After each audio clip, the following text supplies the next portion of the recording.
안녕하세요. 세금킬러 자담세무에게 손혜경 세무사입니다. 오늘은 2024년 세법 개정안 집중탐구 3일차 시간입니다. 오늘 저와 같이 살펴보실 내용은요, 양도소득세 감면 종합함도 합리화 방안에 대한 내용입니다. 우리 조세특례제한법 제133조의 내용인데요. 요번에 이 내용에 굉장히 중요한 변화가 있습니다, 여러분. 자, 화면을 바꾸어서 같이 살펴보도록 할게요. 개정 내용인데요. 보시면은 양도소득세 감면 종합한도 합리화에 대한 사항입니다. 조세특례제한법 제133조라 그랬잖아요. 현행 규정은 우리가 그 조세특례제한법에 따른 양도소득세 감면 종합한도를 이제 법으로 규정을 하고 있는데, 한 개 과세기간에 1억 원, 그리고 5개 과세기간에 걸쳐가지고는 2억 원을 종합한도로 적용하고 있습니다. 그러니까 우리가 감면이라고 해가지고 무진장하게 이제 감면되는 게 아니고요. 한도가 있어요. 1과세기간에 1억 원, 그리고 해당 과세기간하고 직전 이제 4개 과세기간까지 합쳐가지고 총 2억 원만이 감면 한도를 받을 수가 있습니다. 따라서 이 법의 규정을 굉장히 조심해서 받으셔야 되는데요.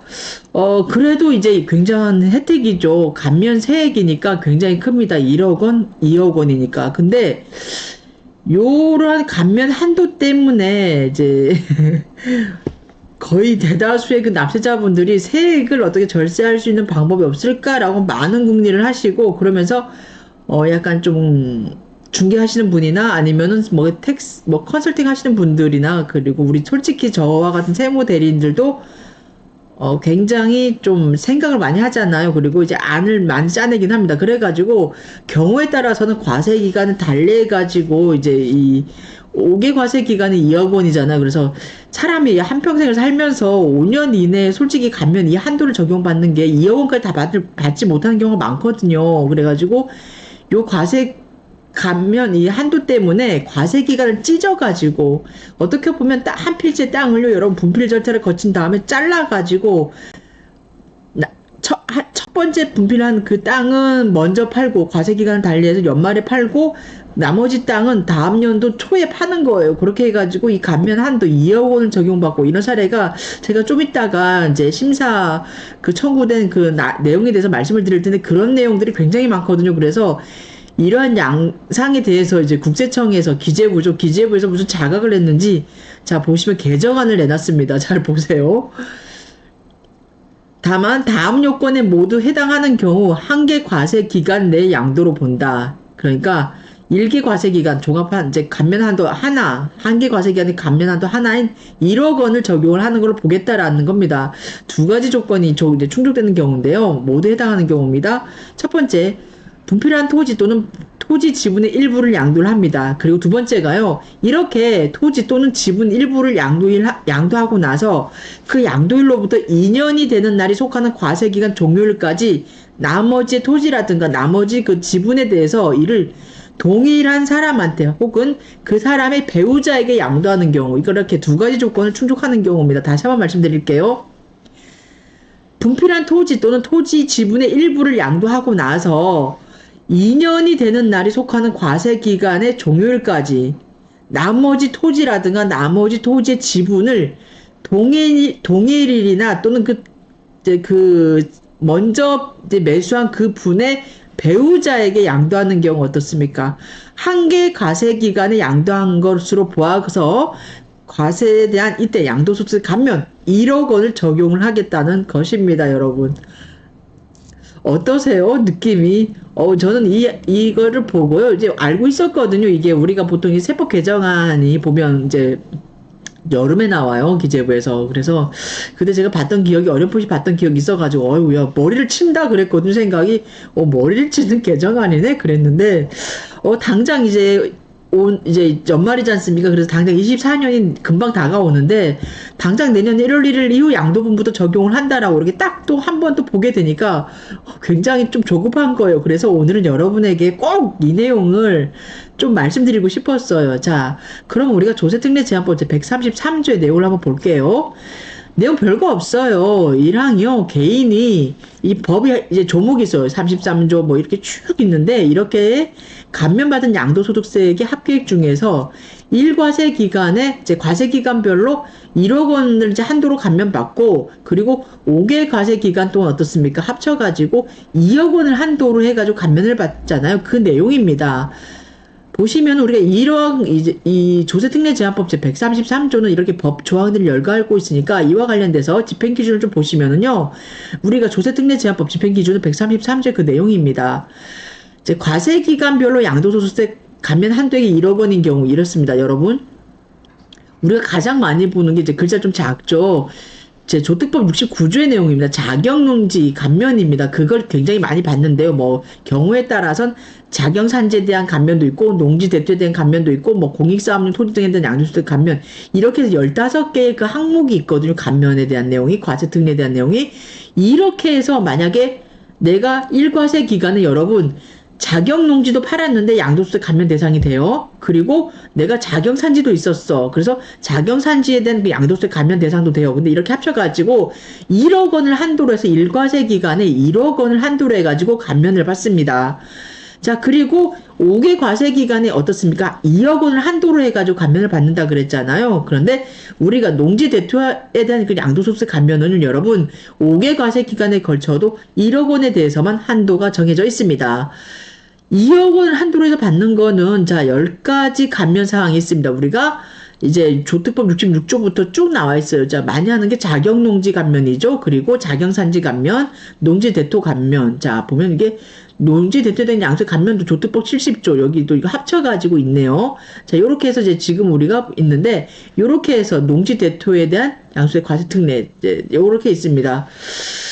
그래가지고 요렇게 2억 원을 한도로 해가지고 5개 과세 기간에 그 감면받을 양도소득세 합계액이 어떻습니까? 2억 원을 한도로 해가지고 감면을 받는다 해가지고 우리가 조세특례제한법 제 133조에 규정이 되었습니다. 그래서 일과세 기간에 어떻습니까? 1억 원을 한도로 하다 보니까 우리가 농지를 양도해가지고 솔직히 일생에 그 농지에 양도해가지고 감면받는 경우가요. 솔직히 많지가 않아요. 거의 없는 분들도 많으시고, 만약 받는다 그래도 평생에 한번 받을까 말까 하는 분도 솔직히 많으세요. 그래서 이렇게 1억 원이 너무 좀 어떻게 보면 오래 보유하시고 그 이제 감면세액이 많이 나올 경우 있잖아요. 이때 절세할 수 있는 방안을 찾다 보니까 그럼 분할해서 찢어서 양도하자 해가지고 이제 요러한 이 세법의 내용을 좀 어떻게 보면 어떻게 보면 좀 이렇게 돌려서 적용받는 거죠. 그렇게 받는 사항에 대해서 지금 기재부에서 세법 개정안을 내놓은 사항입니다. 왜 그렇게 나왔냐? 왜 이 세법 개정안이 나올 수밖에 없었냐? 그러면 정말 우리가 거슬러 올라가서 예규라든가 판례라든가 좀 보셔야 되세요. 보시면은요. 제가 오늘 여러분에게 노파심에서 예규 하나랑 판례 하나를 소개시켜 드릴게요. 예규, 우리 예규인데, 이제 조세 심판례입니다. 이제 23년도에 있었던 건데, 보시면은, 농지매매 2건을 한 거래로 보아가지고 8년 자격농지 감면 한도를 한 과세 기간에만 적용한 처분이 과연 합당한가, 합당하지 않은가에 대해서 어떻습니까? 우리 납세자하고 과세관청 간에 다툼이 붙었거든요.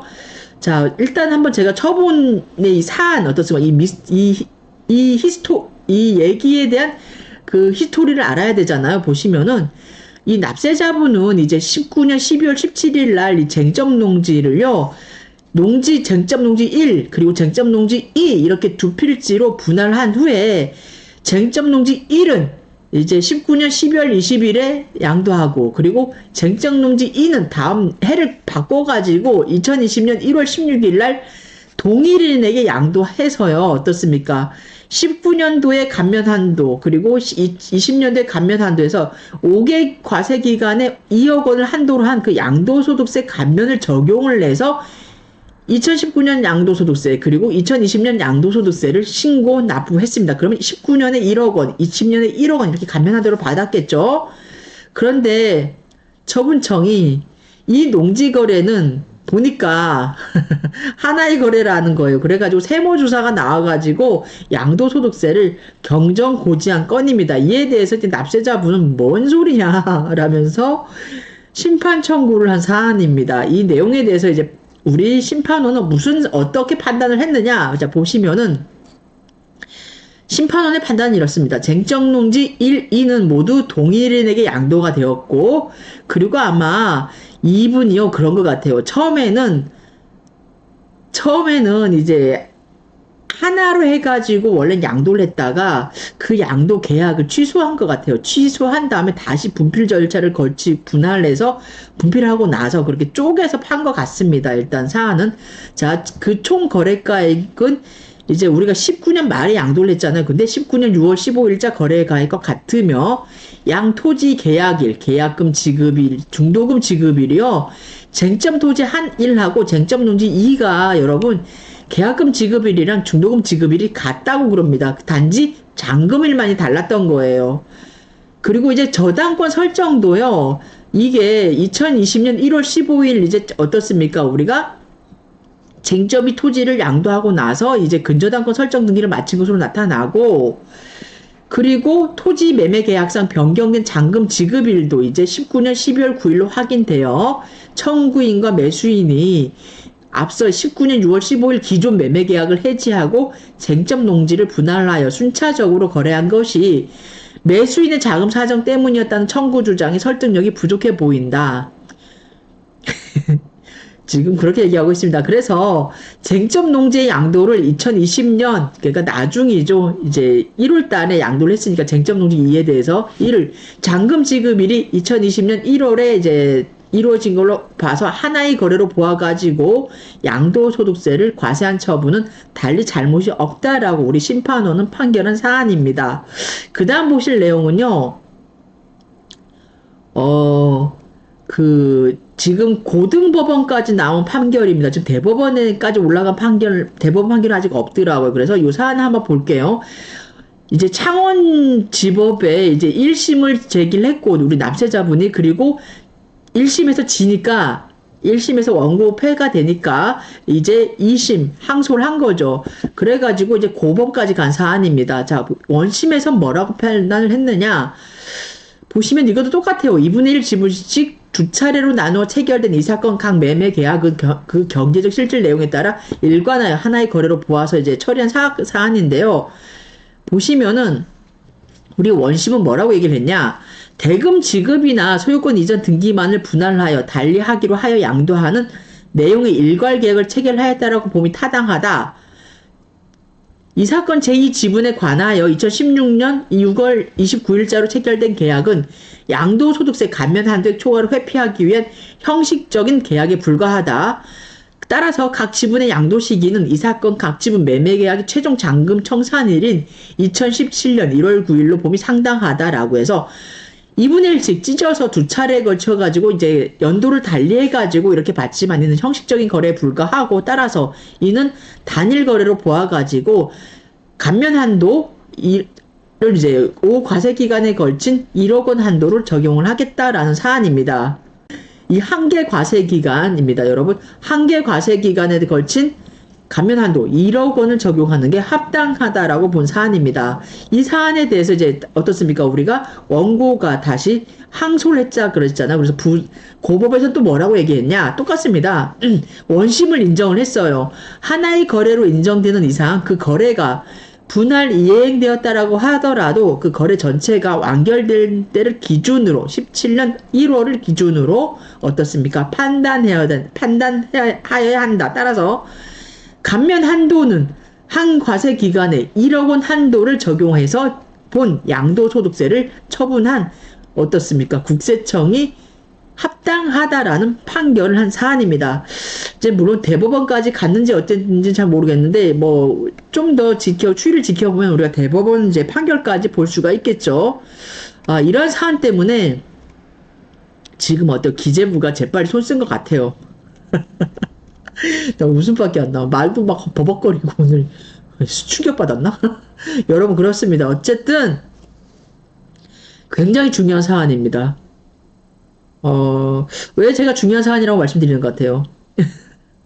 저는 이제 부동산도 좀 이렇게 관심을 갖다 보니까 그런지 몰라도 지금 굉장히 부동산 경기가 안 좋잖아요. 뭐 부동산 경기뿐만이 아니고 우리 전반적인 사회 경제가 굉장히 안 좋습니다. 분위기가 전반적으로 침체되어 있고 금리는 오르고 물가는 정말 상상을 초월하고 그래가지고 이러고 있는데, 제가 항상 이제 변곡점이 있을 것 같거든요. 뭐 이제 분명 이제 부동산도 침체기고 그러다 보니까 우리 공급량도 지금 주택에 대한 공급량이라든가 이런 것도 건설비 상당히 굉장히 향상되다, 지금 올랐잖아요. 그렇기 때문에 지금 이 공급 물량들이 지금 많이 줄어준단 말이에요. 그러다 보면 이게 공급이 줄다 보면 수요가 어느 정도 일정하거든요. 그리고 수요가 지금 많이 이제 함축 이렇게 저감돼 있다 그래도 수요가 이제 원상 원래 그 수준대로 복귀가 된다 그러면 그때는 우리가 공급량이 딸리기 때문에 어떻습니까? 수요 공급의 법칙에 의해서 솔직히 부동산의 가격이 조금 오를 수 있다는 저는 이제 그런 전망을 좀 하거든요. 시간의 차이일 뿐이고